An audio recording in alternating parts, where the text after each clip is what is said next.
first envelope arrived on a Tuesday. By Friday, my porch looked like a post office had exploded. I'm 68, widowed, and I value my quiet. So when I realized my children had mailed 180 wedding invitations using my home address for RSVPs, deliveries, and free lodging for out-of-town guests without asking me, it felt like an ambush. I stood there holding a thick ivory envelope, reading my own address printed in elegant script. Two strangers were on my porch asking where to park for the welcome brunch. My stomach dropped as the reality hit me. These people had driven hours thinking they were invited to my home for an event I knew nothing about. I called my daughter Sandy immediately. She answered on speaker while laughing with friends in the background. "Mom, what's up?" "Sandy, why is my address on your wedding invitations?" "Oh, that. Relax, Mom. It's just easier this way. Everyone knows your house, and you're always home anyway." Her dismissive tone stung worse than the words themselves. The line went dead. She had hung up on me. I stared at the envelope in my hand, then at the two confused guests still standing on my porch. "I think you have the wrong address," I told them gently. They showed me their invitation. There it was, my address, clear as day. My sanctuary had become their destination without my consent. The next morning, delivery drivers started stacking registry boxes on my porch like they were building a wall. Slow cooker, champagne flutes, a 10-piece luggage set. Each box towered shoulder-high by noon. My quiet street looked like a shipping warehouse, and neighbors were starting to stare. My phone rang constantly. A florist called to confirm trial centerpieces at your dining table. A caterer wanted to know about kitchen access for prep work. A rental company asked about parking space for their delivery trucks. Each call felt like another invasion of my carefully protected privacy. "I think there's been a mistake," I kept saying, but they all had the same address. Mine. I stepped into my silent kitchen and whispered to myself, "Not here. This is not happening here." The walls that had sheltered me since my husband's death suddenly felt under siege. I grabbed my camera and started photographing everything. Each box, each phone call, each confused vendor. I created a file on my computer labeled "Wedding Unauthorized" and began documenting every single thing. My years as a bookkeeper had taught me that evidence always trumps emotion. A man knocked on my door carrying a massive floral arrangement. "Where would you like the sample centerpiece, ma'am?" "There's been a mistake," I said firmly. "Please take it back." He scratched his head, looking at his clipboard. "But this is the address they gave me." "I know," I said. "That's the problem." Saturday morning, I drove to Sandy's apartment with a tidy list written in my careful handwriting. Remove my address from all vendor files. Redirect RSVPs to her place. Pick up the gift boxes by Sunday. I had spent 40 minutes crafting each point, making sure my requests were reasonable and clear. Sandy barely looked up from her laptop when I walked in. "Mom, you're making a big deal out of nothing." My son Quinn was there too, sprawled on her couch, with that entitled expression I remembered from his teenage years. "You're always home anyway," he shrugged. "What's the difference?" That sentence hit me like a slap. Just because I'm retired doesn't mean my home is a free hotel. I had paid off my house by selling homemade quilts at farmers markets after their father passed. Every square foot was earned through long hours and careful budgeting. My independence wasn't an invitation for them to take advantage. "The difference is that you didn't ask," I said quietly. Sandy rolled her eyes. "We're family. We shouldn't have to ask." I turned to leave, but something caught my eye. Her laptop screen showed a shared spreadsheet labeled "Guest Logistics, Mom's House." My blood ran cold as I glimpsed line after line of assumptions about my space, my time, my willingness to serve. "We'll talk later," I said, keeping my voice steady. But I was already planning my next move. That night, I sat at my kitchen table with a printout of their spreadsheet. Sleeping arrangements at Mom's, 9 out-of-towners. Kitchen staging Friday morning. Gift storage, living room and hallway. They had even assigned my dining room as a morning prep space for the bridal party. They had planned to use my entire house without telling me. Every line item cost me time, privacy, or money. I highlighted each one with my yellow marker, building my case. The spreadsheet read like a business plan, where I was the unpaid employee. My phone buzzed with a text from an unknown number. "Hi, we'll be at your place late Thursday with our kids." Air mattress okay for them? I stared at the message. These people thought they were staying at my house because that's what my children had told them. They were probably excited about the free accommodation, already planning their trip around the assumption that I would host them. I typed back carefully, "I think you have the wrong address." The reply came instantly, "No, this is right. Sandy gave us this number. You're the mother of the bride, right?" My heart pounded. "You have the wrong address," I repeated and didn't respond to anything else. But I saved every screenshot. The evidence was mounting, and I was going to need it all. My children had created a web of expectations that stretched far beyond my knowledge or consent. Monday morning, I put on my best cardigan and baked a batch of lemon scones. Then I drove to the HOA office with my folder of documents. Knowledge was power, my late husband always said, and I was about to arm myself properly. "Good morning, Mrs. Lawson," the manager smiled. "What brings you here today?" "I need to understand our rules about events," I said, setting down the plate of scones. Hypothetically, if someone wanted to host a large gathering, I had learned that hypothetical questions got better answers than accusations. He pulled out the Covenant handbook. No gatherings over 25 people without a permit. No commercial catering vehicles. Strict parking enforcement after 9 p.m. Fines start at $500.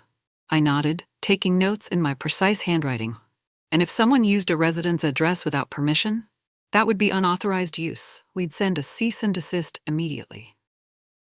He paused, studying my face. "Is everything okay, Mrs. Lawson?" "Just getting informed," I smiled. "Could you email me a copy of these rules?" "Of course, and if you need an official notice sent anywhere, just let me know." I drove home with a plan forming. Knowledge was power, and I was gathering plenty of both. My children thought they could overwhelm me with their assumptions. They had no idea how organized a determined grandmother could be. That evening, I sat at my dining room table with my good stationery.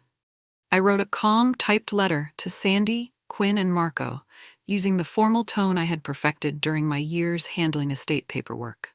"Dear children, I will not be hosting wedding guests or staging at my home. Please remove my address from all vendor and guest materials within 5 business days. Any further deliveries will be refused. Please see attached HOA rules and my attorney's contact information for questions."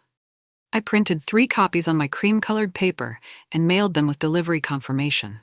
Then I took a photo of each letter before sealing the envelopes. Documentation was becoming my shield against their chaos. 2 hours later, my phone exploded with notifications from our family group chat. "Sandy, Mom's threatening us with lawyers now. This is insane. She's being dramatic. It's just one weekend." I watched the messages pile up, each one revealing how little they understood about respect and boundaries. Finally, I typed one simple response. "I'm not threatening. I'm informing." Then I muted the chat and went back to my quilting. My hands moved steadily across the fabric while my mind planned the next steps. They thought this was drama. They had no idea what organized resistance looked like when wielded by someone who had managed household budgets and family crises for decades. The next morning, I drove to the print shop downtown. I had designed a simple correction card on cream cardstock that matched their invitation suite perfectly. If they could be elegant in their assumptions, I could be elegant in my corrections. Wedding update. Due to space constraints, RSVPs and deliveries have been redirected to P.O. Box 1173. Thank you for understanding. The Lawson family. I printed 180 cards and matching envelopes. Then I spent the afternoon addressing each one using the guest list I had found on Sandy's spreadsheet. My penmanship was still excellent, from years of writing thank you notes for quilt sales. Each envelope was addressed with the same care they had put into their original invitations. Each card went out in that day's mail. I smiled thinking about the confused guests receiving these elegant corrections to their equally elegant invitations. Some would be relieved not to impose on a stranger. Others would be frustrated by the change. All would know that someone was finally communicating clearly. My phone rang an hour after the post office pickup. Quinn's voice was furious through the speaker. "Mom, what did you do? People are calling Sandy asking about address changes." "I provided clarity," I said calmly. "That's my contribution to this wedding. You can't just confuse everyone like this." I'm not confusing anyone, I replied. I'm correcting the confusion you created. He hung up on me, but I just smiled and kept quilting. Wednesday morning, I made phone calls. The caterer first, then the florist, then the rental company. I used my sweetest grandmother voice for each conversation, the tone that had convinced countless vendors to give me fair prices over the years. Hello, this is Mrs. Lawson. I believe there's been a mistake with your delivery address for the Lawson-Rodriguez wedding. Each vendor was grateful for the early notice. The caterer even thanked me, admitting that Sandy had originally listed my kitchen as prep space without mentioning it was a private residence. We would have had to charge extra fees for residential delivery, she explained. Commercial kitchens are much easier for our team. Could you please send Miss Lawson a revised contract within 24 hours? I asked politely. Of course, Mrs. Lawson. We appreciate you calling. I wasn't sabotaging the wedding. I was simply removing my home from their unauthorized plans. There's a difference between being helpful and being used. My husband had taught me that distinction during his years in business. By the end of the day, every vendor had been redirected to contact Sandy directly for alternate arrangements. I felt lighter than I had in weeks, as if I had finally stopped carrying weight that was never mine to bear. My house phone rang that evening. It was Marco, Sandy's fiancé, calling me for the first time ever. Mrs. Lawson, his voice was more respectful than I'd heard from either of my children. Could we please talk? I met the locksmith at 8 a.m. sharp. I need all the exterior locks rekeyed, I told him, and I need a temporary contractor code for my furniture refinisher. The decision felt both practical and symbolic. My home, my rules, my access. He worked efficiently while I made coffee and wrote the new code on a sticky note for my desk drawer. When he finished, I collected all the old spare keys and fed them through my paper shredder, one by one. The sound was satisfying, each metal fragment representing a boundary finally enforced. The symbolism wasn't lost on me. My home, my rules, my keys. I was returning from the grocery store when I saw Quinn's car idling in my driveway. He was standing at my front door, red key in hand, looking frustrated. His entitled posture reminded me of the teenage boy who used to come home expecting dinner without offering to help cook. He tried the key again. Nothing. He jiggled it, tried turning it the other way. Still nothing. I sat in my car for a moment, watching him realize that his access to my home was no longer automatic. He had taken that access for granted, just like everything else. The key had been a symbol of family connection, but it had become a tool of assumption. Finally, I got out with my grocery bags. Quinn, is everything all right? He spun around, holding up the useless key. What did you do to the locks? I changed them, I said simply, walking past him to unlock my door with my new key. You can't just lock us out. Quinn pushed past me into my living room, his face red with anger. This is ridiculous, Mom. You're ruining Sandy's wedding week. His voice carried the same indignation he had used as a child when denied something he wanted. I set down my groceries and put the kettle on. Tea? My calm response seemed to infuriate him more. I don't want tea. I want to know why you're being so stubborn. I pulled out my kitchen chair and slid the printed spreadsheet across the table like a dealer revealing cards. Then I added the HOA rules and covenant agreement. The documents formed a neat stack of evidence that spoke louder than any argument I could make. Quinn's eyes scanned the documents, his cheeks flushing deeper as he read each line. We already told people they could stay here, he mumbled, the fight draining from his voice. Then tell them again, I said, pouring hot water over my tea bag. Properly this time. I reached into my purse and pulled out a stack of the correction cards I'd had printed. Here, these are stamped and ready to mail. You can fix this yourself. He stared at the elegant cards, then at me. You really did this. I really did. I sipped my tea calmly. Your father taught me to keep good records and stand up for myself. I'm just following his advice. Quinn's anger deflated slightly. Mom? Use the cards, Quinn. Make this right. The letter arrived Friday morning on my attorney's letterhead.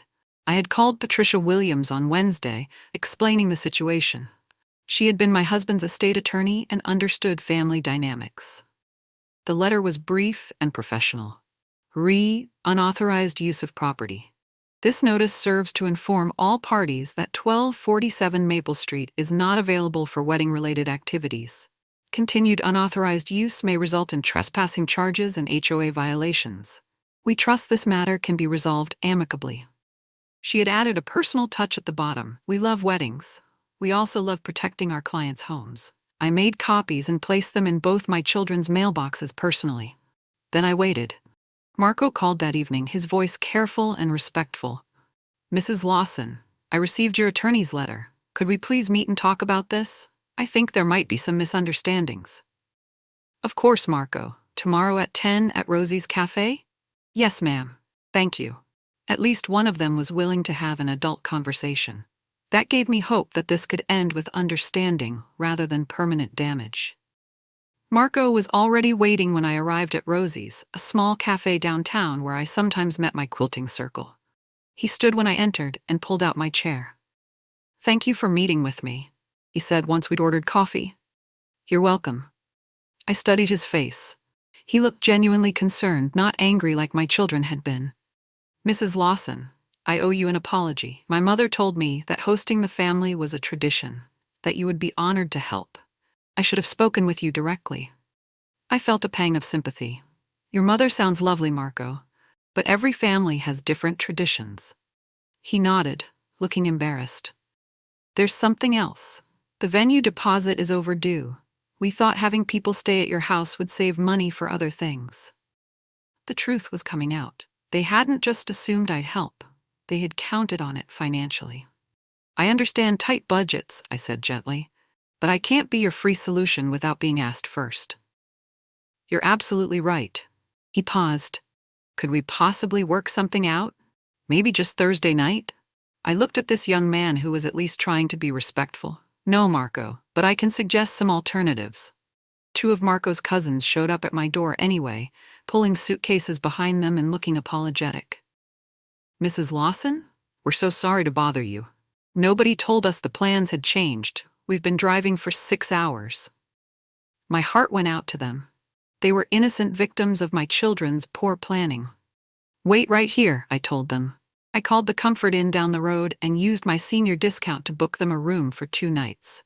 Then I drove them there myself and handed the desk clerk my credit card. "But we can't let you pay," the cousin protested. "You're not letting me do anything," I smiled. "I'm choosing to help you properly." When I got home, I emailed the receipt to Sandy with the subject line, "Paid once, do not ask again." I added, "I will always help family kindly, just not invisibly." 20 minutes later, my phone rang. It was Sandy, and for the first time in weeks, she sounded uncertain rather than angry. "Mom, you didn't have to pay for their hotel." "I know, but they didn't deserve to suffer for your poor planning." She was quiet for a long moment.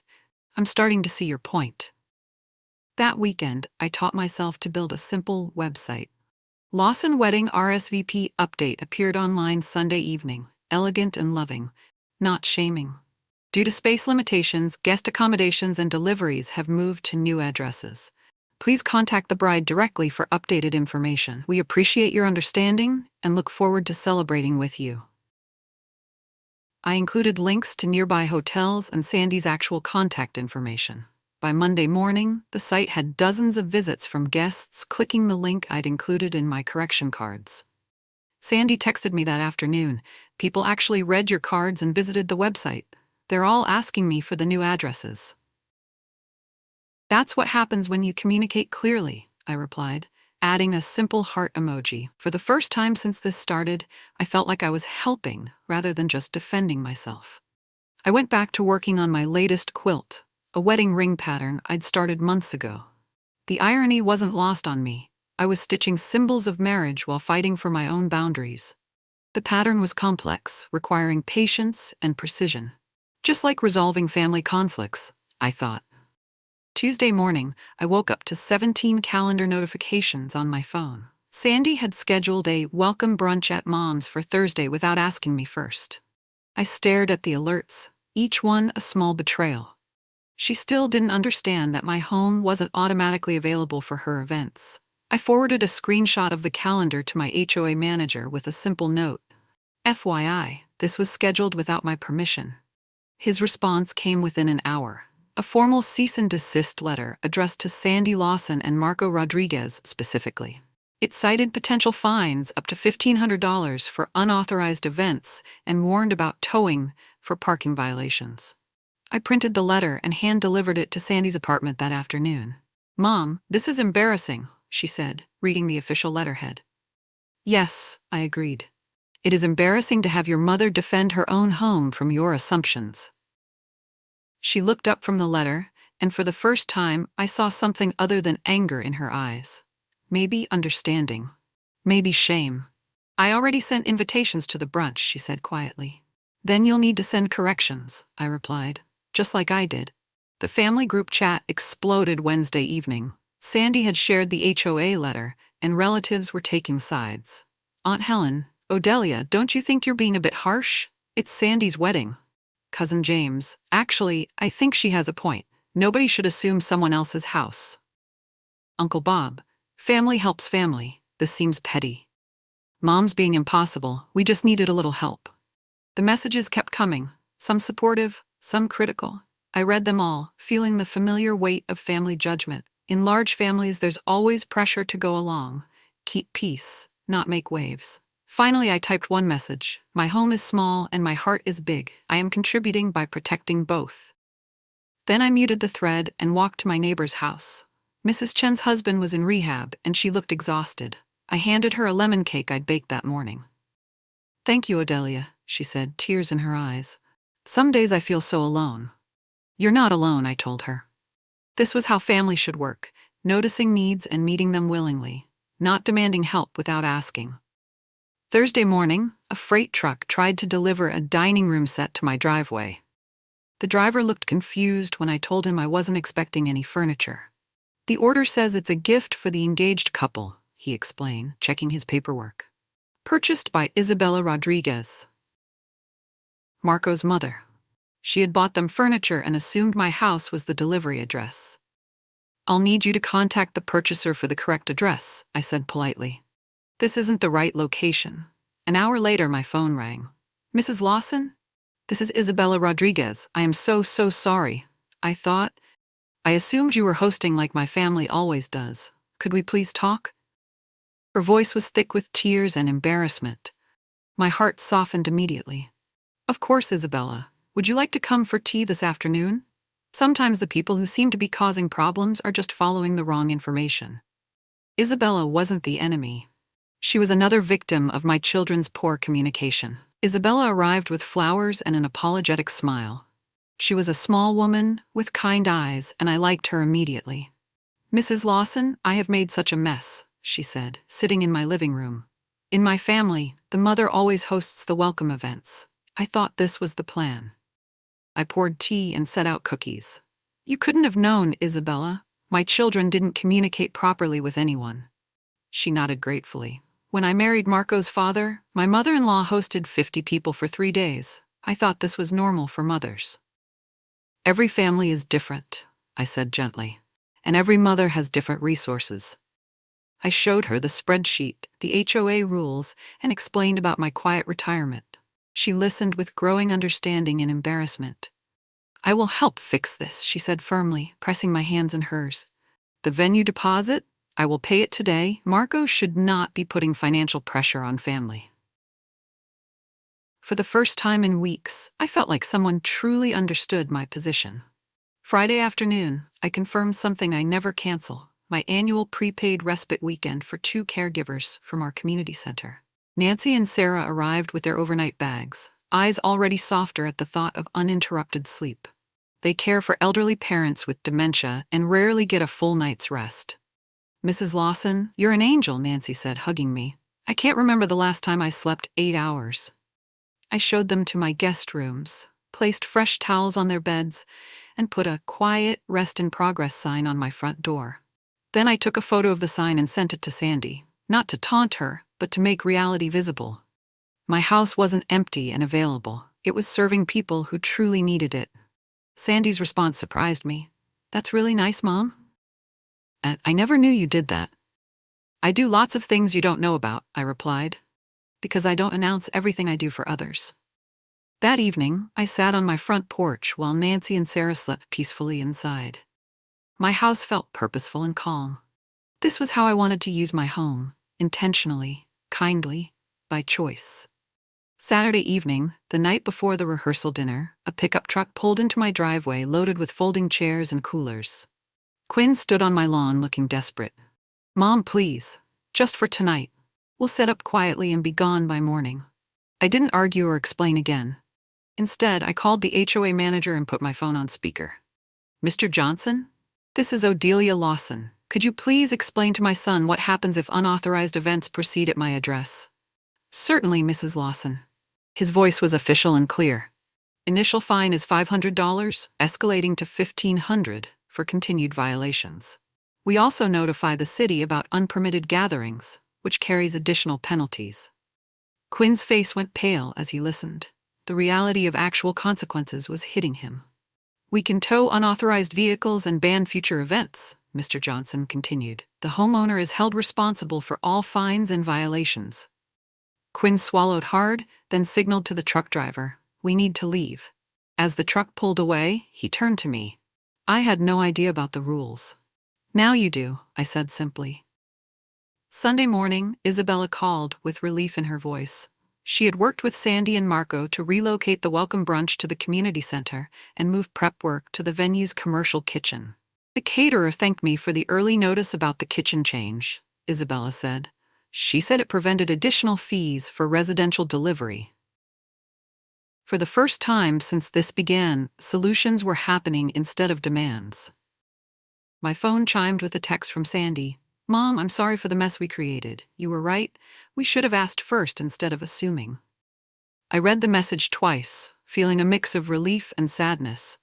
It shouldn't have taken 2 weeks and legal threats to get to this point. "Thank you for saying that," I typed back. "It means more than you know." I didn't add anything else. Some moments need to stand alone without explanation or expansion. Outside my window, my garden was blooming with late spring flowers. Everything in its proper place, growing at its own pace, beautiful because it was tended with care and respect. Monday morning, I woke to silence. No delivery trucks, no strangers on my porch, no phone calls from confused vendors. My house felt like itself again. In my mailbox, I found a handwritten note. "Mrs. Lawson, you were absolutely right about everything. We should have asked permission instead of making assumptions. If you'd like to see my dress before the ceremony, please come early to the venue. Love, Sandy." I sat on my front steps reading the note twice. The words felt genuine, not forced or resentful. I went inside and pulled out my pale blue suit, the one I'd worn to my sister's retirement party. It was classic and elegant, perfect for a mother of the bride who had finally been properly invited. I tucked a small safety pin into my pocket before leaving for the venue. Old women always carry one miracle, just in case. After 40 years of marriage and 8 years of widowhood, I had learned that the smallest tools often fix the biggest problems. At the venue, controlled chaos buzzed with purpose. The community center looked beautiful, decorated with white flowers and soft lighting. I found Sandy in the bridal suite, surrounded by friends but looking frustrated. Her dress strap wouldn't lay flat against her shoulder, and panic was rising in the room. "Mrs. Lawson," one of the bridesmaids called out, "do you know anything about dress fixes?" I stepped forward with my tiny safety pin. "May I?" Sandy nodded, and I carefully adjusted the strap with one calm motion, securing it invisibly from the inside. The room exhaled in relief. For a moment, I wasn't the boundary-setting mother who had caused weeks of stress. I was just a woman who knew how to steady fabric and feelings. "Thank you," Sandy whispered, her eyes shining with tears. "For everything. I know I made this harder than it needed to be." I smoothed her veil gently. "You look beautiful, sweetheart. Your father would be so proud." Sometimes the smallest gestures heal the biggest wounds. During the reception toasts, Isabella stood and tapped her champagne glass. The room quieted as she spoke. "I want to thank Mrs. Lawson for her patience and wisdom," she said, her voice carrying clearly. "She protected us from making expensive mistakes and taught us about proper communication." Then Sandy took the microphone, her voice trembling slightly. "I owe my mother a public apology. We used her address without permission and assumed her help without asking. That was wrong." The room was completely silent. 180 people listening to my daughter take responsibility. To make amends, Sandy continued, we're making a donation in Mom's name to the caregiver respite program she supports. The applause that followed was warm and genuine. My throat burned with unexpected emotion, not just from the apology, but from seeing my daughter grow up in front of everyone. Marco squeezed my hand. Thank you for teaching us the right way to do this. That's what mothers do, I said softly. A week later, Sandy and Quinn came to my house with a bouquet of sunflowers and a manila envelope. We wrote something, Quinn said, looking sheepish. Together. Inside was a printed document titled Home Respect Agreement that we had drafted over several phone calls. Ask before using any space. Never assume labor or hosting. Always budget properly for wedding expenses. Respect boundaries as love, not rejection. We placed the agreement in my kitchen drawer next to my safety pins and spare keys. Physical reminders of lessons learned through necessity. Thank you for not giving up on us, Sandy said, hugging me carefully. I never gave up, I replied. I just refused to disappear. Now I'm back to my quiet life, quilting in the evenings and volunteering on weekends. My porch is clean, my boundaries are clear, and my relationships are stronger. The wedding photos arrived yesterday. In every picture, my family looks genuinely happy. Not the forced smiles of people pretending everything is fine, but the real joy of people who have worked through something difficult together.